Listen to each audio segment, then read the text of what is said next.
Ассаламу алейкум ва рахматуллахи ва баракатух. Фазил Қари өсиеттерінен. Бөтене. Бұл өсиет Унвонун Баян кітабында келтіріледі. Бөдене балдарын ұшырма жасағаннан кейін өсиет айтты. Шөжелерім, енді анамыздың аузында бізге несібе бар деп күтпеңдер. Енді қанат шығардыңдар. Өздерің ұшатын болдыңдар. Енді менің өсиетім сендерге тыңдаңдар. Өсиетімді тыңдап, амал жасасаңдар, бұл көгілдір аспанда ұшып, жерден несібелеріңді теріп жейсіңдер. Қиналсаңдар да, әр жерлерден тауып, аз болса да бір-екі тауып, қанағат етіп, ризықтарыңды жеп жүріңдер. Бір жерлерде көп себіліп, жанында сулары құйылған болса, ондай жерге бармаңдар. Ол адамзат дейтін бір мақұлық бар. Құстарға тұзақ қояды. Көп сеуіп қояды дәндерді.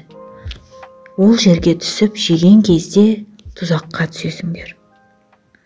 Бүкіл өмірге торға қойып сендердің жылағандарыңды естіп рахаттанады.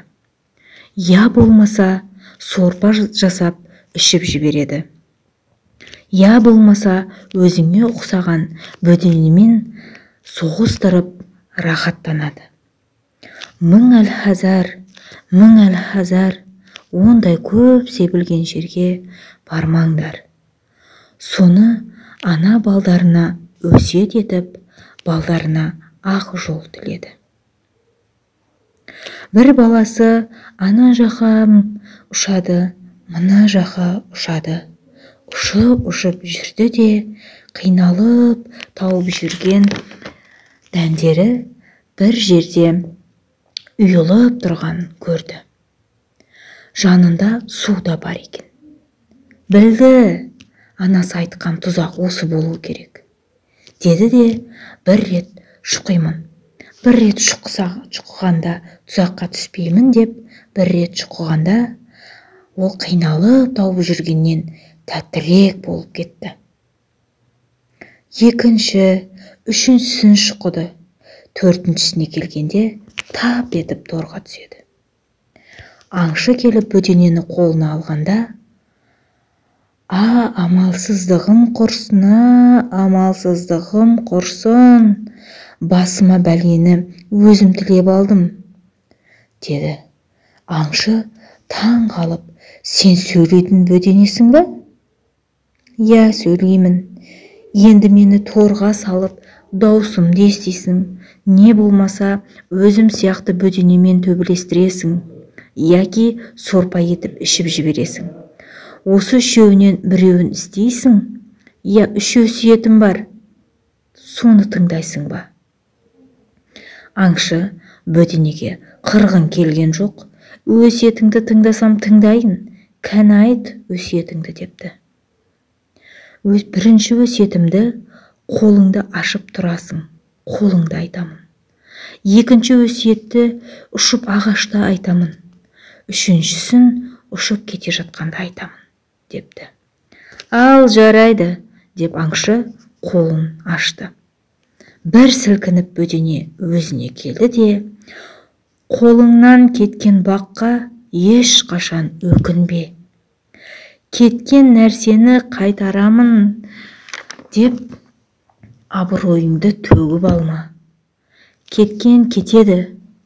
Көп адам кеткен бақытын қайтарып аламын деп абыройын түсіріп алады. Не болмаса бір ауруға шалдығады. Аллахқа қойып бер, сабыр ет, өзі тағы қайтарып береді, деді де пыр етіп ағашқа ұшып қонады. Сендер адамсыңдар, сендерге Алла ақылды көп берген. Бір сөзді есітсең, ақыл таразыңа қой. Дұрыс келсе қабылда, дұрыс келмесе, өгіз туыпты десе де сеніп кетпе. Бір адам туралы бір нәрсе естісең, сеніп кете берме. Алла берген ақылыңа қойып, сол сөз рас па? Сол менің досым соңымнан сондай өсек айтып жүр ма? Шын бекен, өтірік беке? Бір адамды жол жамандаса, қосылып жамандап кетпе. Бір мәселе естісең, аят, хадиске тура келе ма, жоқ па? Бұл аятта бар ма, хадисте бар ма деп сұрақ қой. Сөздер көп, мағынасыз сөздер көп. Олардың бәрін ойлап, содан кейін сенгін деп бір сынап көрейін деді де бөдене: ей аңшы, мен сойып ішімді жарғаныңда, ішімде алтын жұмыртқа бар еді. Бүкіл бір қаланы сатып алатын едің оған, деді. Деп айтқаны сол еді.